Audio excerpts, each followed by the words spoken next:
Hi everyone, I'm Teresa Seymour and welcome to the first week of the Teaching Online course.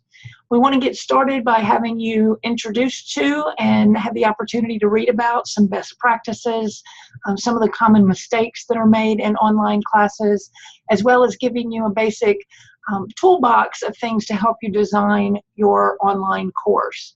There's a lot of material in there, so don't feel like you have to understand all of it right now, but just become familiar with it if you glance over the things in that resources folder, to the resources to design your course.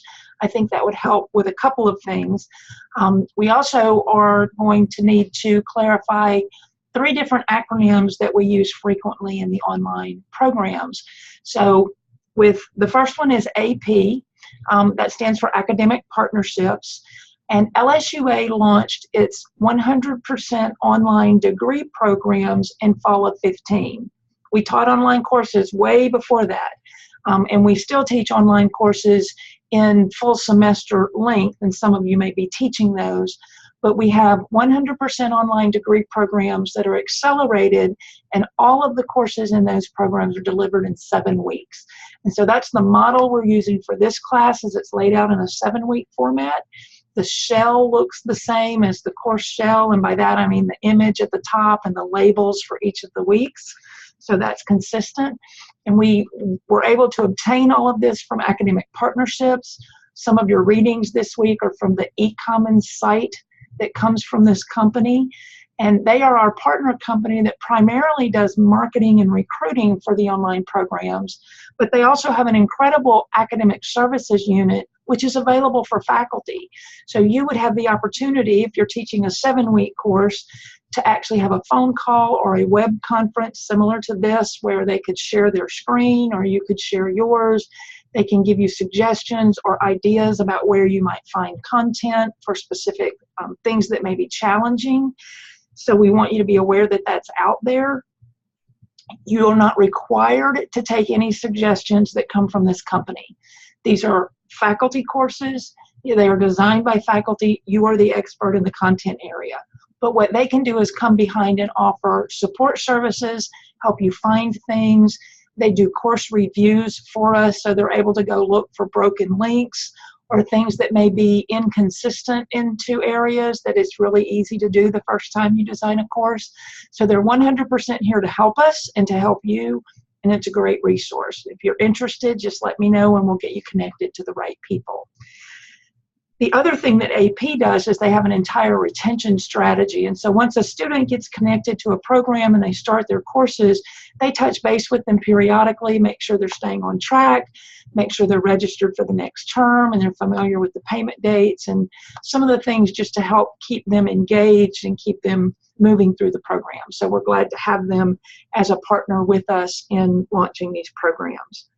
The second acronym I'd like you to be familiar with is Instructional Connections, and we may actually have some Instructional Connections folks in this class. I'm not sure at the time I'm recording this, but we have had a tremendous relationship with Instructional Connections over the last several years, and what they do is give us a mechanism to have teaching assistants, academic coaches as they call them, in the classes to help the faculty. And you'll see in that resources folder sort of what the basic contract is as far as what the responsibilities are. Again, it's the faculty members class. It is the faculty members content, and the direction and grading will all be done under their direction. But these folks can come in as if you had a teaching assistant and assist with some of the things that might be a little challenging given some of the course sizes for these programs, because we do not limit course size in our 7-week classes for the most part. So you can have more than 1 academic assistant in the course. They can utilize rubrics that you set and can assist you with different grading or discussion responses, different types of feedback. If you have any questions about that, certainly shoot me an email or ask a question in the top of our Q&A forum that allows us to do that. And the last acronym that I'd like you to be familiar with is QM. And some of you are already familiar with Quality Matters. This is an agency that actually started as a federal grant quite a few years ago, but they have become a nonprofit organization. They set some of the industry standards, some of the higher education standards for best practice for quality online courses. The comparable group to them would probably be what's now called OLC. It was the Sloan Consortium. Now it's the Online Learning Consortium. But they have an entire rubric of the things that they've done research on that say these are the elements that are in a quality online course that are best able to help students succeed.